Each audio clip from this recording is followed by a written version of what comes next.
E nosso estudo de hoje está no Evangelho de João, capítulo 6, versículo 70. Respondeu-lhe Jesus: Não vos acolhi a vós, os 12, e um de vós é diabo. Emmanuel comenta na lição 164 do livro Pão Nosso, o diabo. Quando a teologia se reporta ao diabo, o crente imagina de imediato o Senhor absoluto do mal dominando num inferno sem fim. Na concepção do aprendiz, a região amaldiçoada localiza-se em esfera distante, no seio de tormentosas trevas.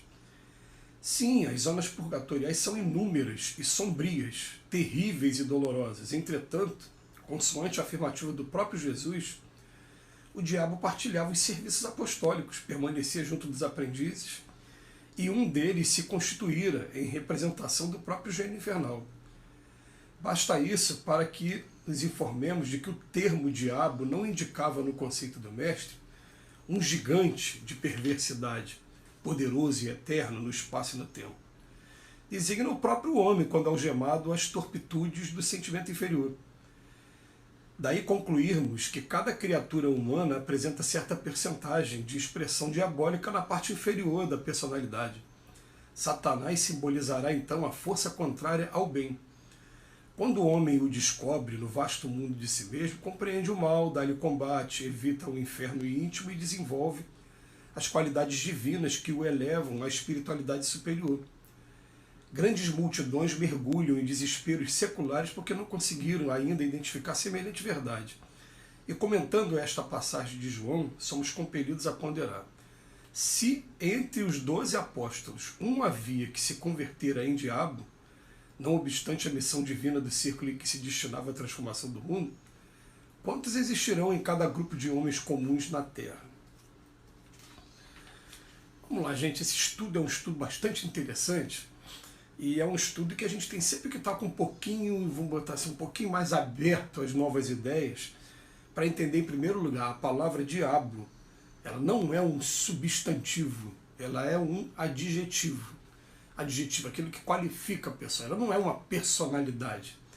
Ela é, na verdade, a condição em que uma pessoa está se colocando naquele momento. Você vai pegar o diabo no dicionário e vai falar assim, caluniador, aquele que causa intriga. Então, todos nós somos, entre aspas, diabos, quando estamos arrumando algum problema, quando estamos contrários ao Evangelho de Jesus de alguma maneira, a gente está sendo diabo de alguma maneira.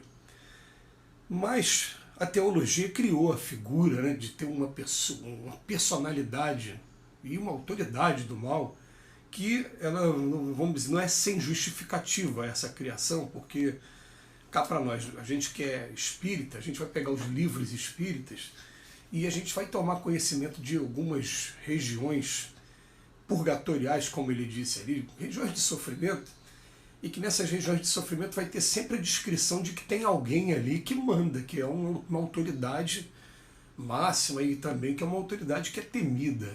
Né? Eu venho me ver aqui agora na memória assim, o livro Libertação, do André Luiz, escrito pelo Chico Xavier, né, através das mãos de Chico Xavier, pelo espírito André Luiz. No livro Libertação ele fala da figura de um espírito chamado Gregório, que é o que seria para a gente aquela figura do, vamos dizer assim, como se fosse o dono do crime organizado, mas o crime organizado no plano espiritual. Mas, dentro da figura teológica, seria a figura do diabo. Você vai pegar um livro que ficou muito famoso aqui nos círculos espíritas também, no início do século XXI, chamado Aconteceu na Casa Espírita, e esse livro vai ter uma outra figura, uma figura chamada Júlio César. E esse Júlio César também é a representação máxima do mal, embora tenha momentos no livro em que ele, mesmo sendo o representante daquela região, quem manda naquela região, ele foi exposto a alguns juízes. A gente fica, caramba, então ainda tinha autoridades do mal maiores do que ele, mas não naquela região, em outros lugares, que iam ali de vez em quando fiscalizar para saber se ele estava fazendo uma coisa ruim mesmo ou não, enfim. Né? A questão da gente aprender é a seguinte, né? Uma maneira até da gente interpretar, esse versículo bíblico é perfeito, porque está mostrando o seguinte, entre os 12 discípulos, Judas Iscariotes, naquele momento, era a representação do mal, do diabo. Por quê?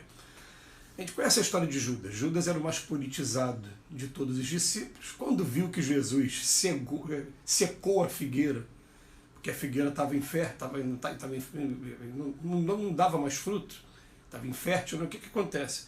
Ele falou, caramba, olha, o magnetismo do Cristo é capaz de fazer isso também. Então ele quis proporcionar de alguma maneira que Jesus fosse entregue àquelas autoridades locais na época, para ver se Jesus faria a mesma coisa com aquelas pessoas. Só que não aconteceu, Jesus foi crucificado e quando terminou tudo, ele, remorso, ele se suicidou, ele se enforcou. Essa foi a história de Judas. Naquele momento ele estava sendo o diabo.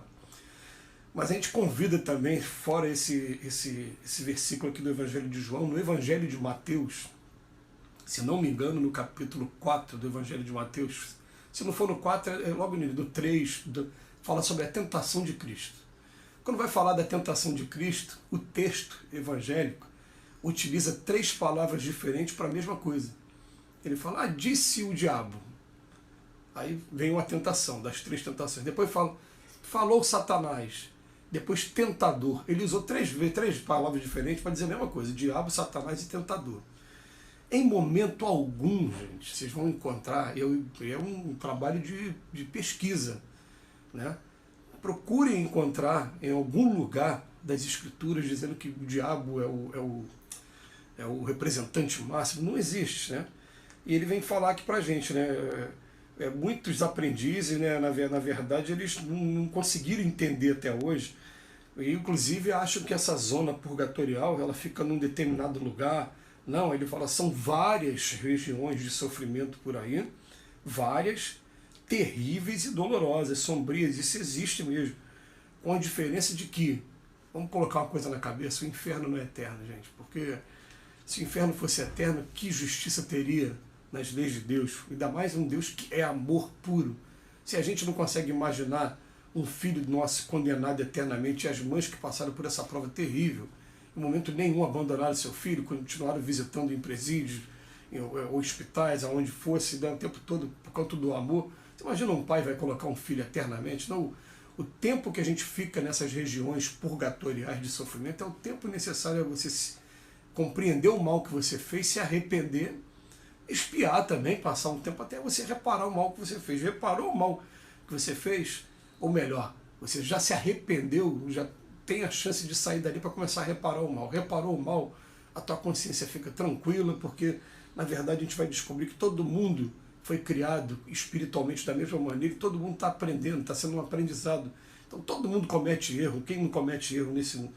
Mas é interessante que essa figura, principalmente, né, que o diabo normalmente é escrito com letra minúscula, já para caracterizar, mesmo que não é um substantivo, porque o substantivo próprio seria com letra maiúscula.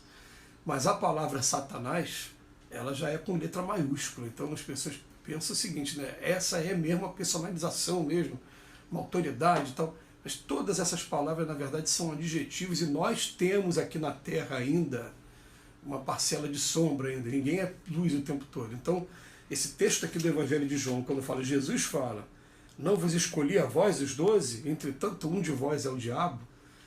Quando a gente estiver também com esse sentimento de uma briga, intriga, de confusão, de duelo, nós estaremos fatalmente sendo diabo, porque Emmanuel termina aqui dizendo, né, se entre os 12 apóstolos um se converter, imagina nos outros ciclos aqui de vida da Terra, né, quantas pessoas não tem em todos os lugares, e é o que a gente vê aí nessas imagens tristes que chegam para a gente, às vezes briga de torcida, como aconteceu agora recentemente, briga não sei aonde, ali estão sendo todas personalizações disso que se chama diabo. Agora, a pessoa falar, por exemplo, coitado do rei da Babilônia que foi deposto, o primeiro impeachment da história, Lúcifer, as pessoas atribuíam até hoje, né, por conta de questões teológicas, a ele o título de príncipe das trevas. Ele foi simplesmente um rei que o povo não gostou, porque ele era muito vaidoso, e fizeram o primeiro impeachment da história. Como o rei era representante de Deus na terra, atribuíram a ele a figura do anjo decaído. Mas isso é questão de estudo teológico. Para a gente basta a gente entender o seguinte: Deus é um Deus de amor que nos ama incondicionalmente e o tempo todo investe para que a gente evolua. Esse que é o mais importante para mim. Que Jesus nos abençoe hoje e sempre.